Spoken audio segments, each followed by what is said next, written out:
구윤철 경제부총리입니다. 잘 아시는 것처럼 이재명 대통령이 취임 초부터 힘줘서 말했던 게 바로 국내 증시 부양일 겁니다. 오늘 우리 주식시장 한때 코스피 3,000선까지 떨어지는 거 아니냐라는 위기감도 있었는데요. 최근 국내 증시 상황이 그리 좋지 않습니다. 그런데요.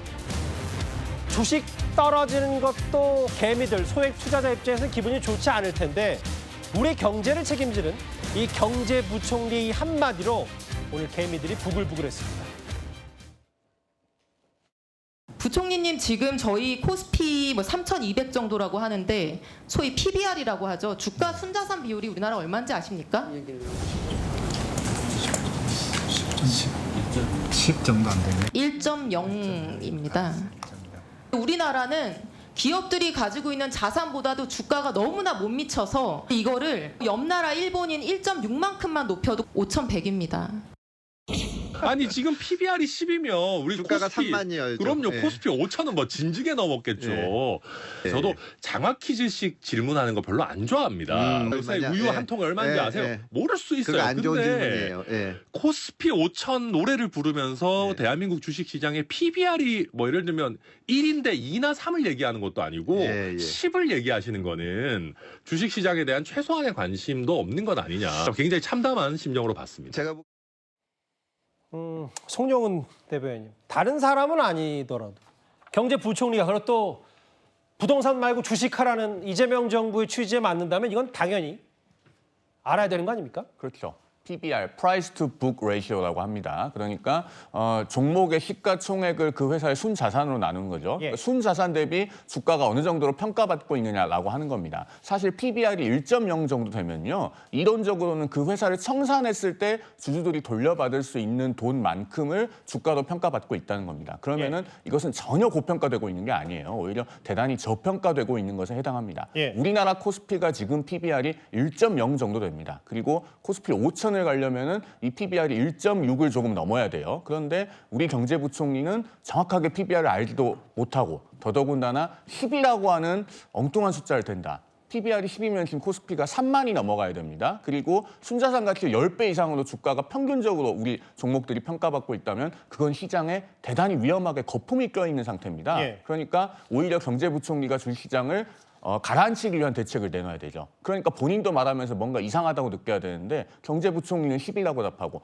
뒤에서도 사실 10이라고 알려준 사람이 있었던 것 같은데 맞아요. 예. 이런 상황을 보면 우리 개인 투자자들이 과연 코스피가 5천을 갈 수 있다고 볼 것인가. 그야말로 장밋빛 환상, 공허한 구호에 그친다고 보지 않겠는가. 그것이 오늘 주식시장에서도 여실히 나타났다 이렇게 보여집니다. 김진욱 대변인, 저도 아까 천하람 의원 말에 동의해요. 장학기처럼 숫자 모르냐 아니냐. 근데 이것도 마찬가지로 야당 의원도 아니고 이소영 의원이 물어본 거고 이거는 주식시장의 기본 중에 기본일 수도 있고 주식시장 가장 중요한 게 불확실성을 없애는 건데 경제부총리의 증시에 대한 너무 모르는 무지뿐만 아니라 지금 상법 개정안, 주식시장 개정안 10억 할 건지 50억 할 건지 아직 결정도 안 했고 이제 그러면서 어떻게 주식을 부양하냐 이런 근본적인 의문을 제기할 수밖에 없어요.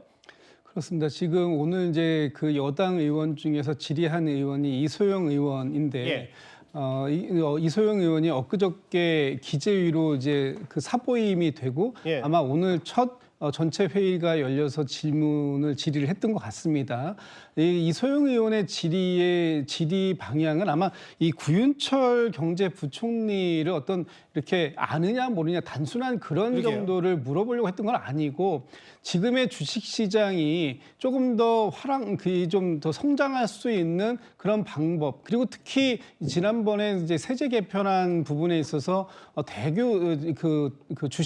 주식의 대주주의 요건을 얼마로 맞춰갈 것인가 하는 부분에 대해서 한참 논의가 있었고 그런 부분들이 지금 주식시장에 미칠 영향들이라든가 이런 부분들을 아마 묻고자 했던 것 같습니다. 예. 그런데 지금 이제 이렇게 본인이 엉뚱한 답변을 하셔가지고 곤혹을 치르게 되는데 사실 이런 답변들 중에 가장 정확한 것은 모르면 모른다라고 얘기하는 거예요. 예. 그리고 정확하게 모르겠는데 지금 의원님께서 질의를 주시는 취지가 무엇인지 설명해 주시면 그에 대해서 답변을 드리겠습니다 하는 것이 정말 제가 볼 땐 바람직한 태도셨지 않았을까. 그러다 보니까 오늘 사실 이 문제로 인해서 왜 우리의 지금 주식시장에 대해서 경제부총리가 이렇게 무관심하느냐라는 다른 방향의 공격을 받게 됐고 그 공격 때문에 여러 가지로 이 이재명 정부 전체의 주식시장에 대한 예.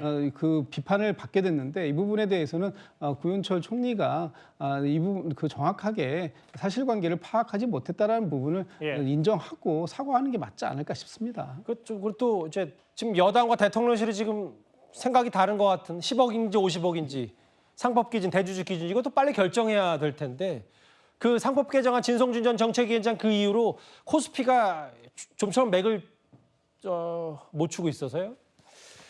글쎄요, 코스피가 연일 하락인 데에는 뭐 여러 가지 이유가 있겠지만 지금 여당이 밀어붙이려고 하는 노란봉투법 논란 역시 그 원인 중에 하나로 거론이 되고 있습니다. 이 노란봉투법이 특히 이 기업들을 대상으로만 지나치게 엄격하고 냉혹하다라는 지적도 나오고 있는데요. 오늘 국회에서 어제 발생한 이 코레일 사고까지 거론이 됐습니다. 철도 사망 사고에 대해서 여태까지 코레일 사장 처벌받은 전례가 있습니까 없습니까? 없는 걸로 알고 있습니다. 왜 없죠? 대통령은 포스코 ENC 사망 사고 잤다고 면허 출시까지 운운하는 바람에 포스코 ENC 딸린 식구들이 얼마나 불안했답니까? 공기업이라서 처벌을 못하는 겁니까? 대통령의 말씀대로라면 지금 코레일은 폐쇄입니다 지금. 코레일 같은 경우는 지분 100%를 정부가 소유하고 있는 기업입니다. 이번 사고의 책임자는 누구라고 생각하십니까? 사고 책임과 관련된 수사 결과에 따라서 엄정하게 책임을 물어야 된다고 생각하고요. 아니, 일반 기업 같은 경우는 오너가 책임이 있다면서요. 코레일의 오너는 누굽니까? 100% 지분이 있는데 이거의 정부면 정부의 수장인 이재명 대통령 아닙니까? 대통령도 아마 이 사고에 대해서 크게 관심을 가지시고 책임을 느끼시지 않을까 생각합니다. 그 느끼면 됩니까 그냥? 그러면 앞으로 오너들도 책임을 많이 느끼면 되는 건가요?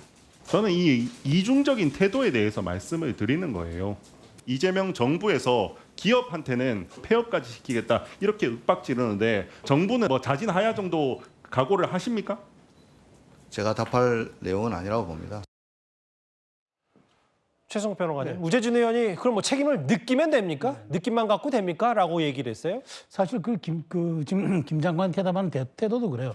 저분이 철도 기관사 출신 아닙니까? 예. 바로 코레일 소속이었어요 얼마 전까지. 근데 이제 거기 그렇다면은 보다 더 책임감과 어떤 여기 사고에 대한 어떤 엄중함을 느끼고 예. 답변을 하거나 해야 되는데 무조건 좀 대통령을 방어하기 급급하다. 이걸 뭐 답변하기 곤란하다. 뭐 피해가는 듯한 이런 얘기들. 대통령이 얼마나 지금 인사사고에 대해서 강력하게 대응하고 있습니까? 쉽게 말해서 그 민간 기업들에 대해서는 폐업까지, 즉 금융치료를 넘어서 거기 회사를 아예 망할 수도 있겠다 이렇게까지 강력하게 얘기하고 있는 상황에서 사실상 정부 지분 100%를 갖고 있는 코레일 같은 공공기관이 예. 이런 대형 참사가 났는데 저렇게 더군다나 거의 출신인 고용노동부 장관이 저런 식의 좀 약간 무책임한 태도를 일관하는 게 맞느냐, 국민 정서에 대단히 반하는 거라고 보고요. 예. 저는 이렇게 생각합니다. 지금 국민의 안전을 강조하고 우리가 OECD 국가 중에서 예. 여러 가지 좀 우리가 안전이 미비한 것도 사실입니다. 그런데 그걸 강조하기 위해서 민간만 패가지고 말하자면은 한쪽만 공격해가지고 이것을 바로잡겠다 그럴 수는 없죠. 예. 이거는 노사가 함께 가듯이 이것도 공공기관 정부와 민간이 함께 가야죠. 그런데 왜 이런 것들에 대해서 한쪽만 이렇게 강력하게 응징하겠다고 하는 이런 부분들에 대해서 아마 우 의원이 질의한 것 같은데 예. 이 부분은 이재명 대통령도 민간에게만 너무 책임을 묻는다는 게 아니라 우리 사회 전반적인 문화를 함께 바꿔야겠다 이런 생각을 하면서 저는 이 정책을 추진해야 필요성 있는 결과를 맺을 수 있다고 봅니다. 공기업이든 일반 기업 잣대가 너무 다르지 않냐는 비판 어떻게 들으셨어요? 글쎄요, 일단 대통령이 특히 일터에서 노동자가 사망하는 일, 이 부분에 대해서는 예. 절대로 막아야 되는 일이고, 그리고 얼마나 엄중하게 보고 있는지에 대해서는 그동안 여러 가지 메시지를 통해 밝힌 바가 있습니다. 그렇기 때문에 오늘 김 장관도 관련된 부분을 이제 의원들의 질의에 대해서 답변을 하는 것으로 보이는데요. 저는 뭐 이 답변 내용이 뭐 무책임하다 뭐 이렇게 보기보다는 아마 저 자리에서 할 수 있는 얘기가 한정되어 있었을 것이다라는 예. 생각도 듭니다. 그렇기 때문에 앞으로 또 그 노동부 장관으로서의 후속 조치라든지, 그리고 이제 그 관련된 사고에 대해서 앞으로 재발 방지를 위해 어떤 노력을 하는지, 그리고 사고 원인에 대해서 어떻게 조사를 하는지, 이런 후속적인 조치나 대응 방안에 대해서 살펴본 후에 비판을 해도 늦지 않다라고 생각이 들거든요. 예. 그렇기 때문에 이 정부가 강조하고 있는 일하다가 죽는 일은 없어야 된다라는 기조, 이 기조는 사실상 바뀌지 않는 것이기 때문에 앞으로 어떤 대응을 하는지 정부의 후속 조치를 조금 더 지켜봐야겠습니다. 그 논점은 이런 것 같습니다. 송영 대변인님. 아니 주식시장 그렇게 끌어올려서 코스피 5천 시대 만든다 부양한다더니 아예 단순한 경제부총리 지시조차 없냐라는 무관심. 두 번째는 지금 어쨌든 미국과 관세 협상하고 조선업 띄워야 되고 기업 살려서 이 국가 경제를 키워야 되는 이 시점에 노란봉투법을 어쨌든 대통령실이든 당정대 모두 공감하고 밀어붙이려고 한다. 기업들 반발해도. 그럼 결국은 재계 입장, 기업 입장에선 이건 이재명 정부는 기업 친화적인 건지 반기업적인 건지 뭐 헷갈릴 수도 있을 것 같아요. 실제로 저런 노란봉투법, 노봉법이 그대로 국회를 통과하고 공포돼서 시행이 된다면 예. 우리 기업들이 굉장히 큰 어려움을 겪게 될 뿐더러 이것은 단순히 기업의 문제가 아닙니다. 파업을 마음 놓고 할 수 있는 소수의 근로자들과 그렇지 않은 대다수의 근로자들의 일자리가 불안정해지는 문제, 결국 이 둘 간의 문제라고 보여지거든요. 예.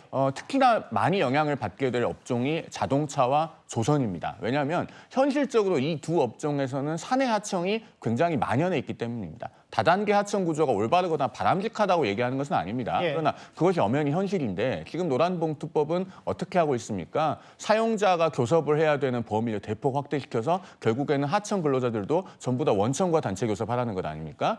그 한화오션, 옛 대우조선 해양이죠. 예. 조선소가 있는 거제에 가면은요. 전국 금속노조 거제 통영 고성 조선 하청 지회라는 게 있습니다. 예. 거기에 속해 있는 근로자가 한 400여 명 되는데요. 서로 다른 22개의 사내 하청 업체에 소속되어 있습니다. 예. 지금까지는 법에 의해서 한화오션 본사와 교섭하도록 강제되지는 않았습니다. 그런데 이 노봉법이 시행되면요. 서로 다른 업체들의 하청 근로자들이 매주 돌아가면서 단체 교섭을 요청한다고 생각을 해보십시오. 그러면은 우리나라 조선업체들은 예를 들어서 22개 업체와 매주 돌아가면서 교섭하면 반년이 그냥 가는 겁니다. 국내에서 조선업 하고 싶겠습니까? 지금 마스가를 통해서 미국에 대거 투자를 한다고 하는 판에 만약에 이것을 성사시켜서 해외에 조선소를 지을 수 있다면 예. 아마 그런 일자리는 대한민국으로 다시 돌아오지 않을 가능성이 대단히 높다. 이 점이 걱정됩니다. 말로는 경기 살린다면서 속으로는 행동과 이런 거는 반기업 아니냐는 비판이 야당에서 나와서요. 알겠습니다. 균형을 맞춰봤습니다. 3위 경제부총리의 답변에 소액 투자자들이 분노했다는 얘기가 저희가 준비한 3위였습니다.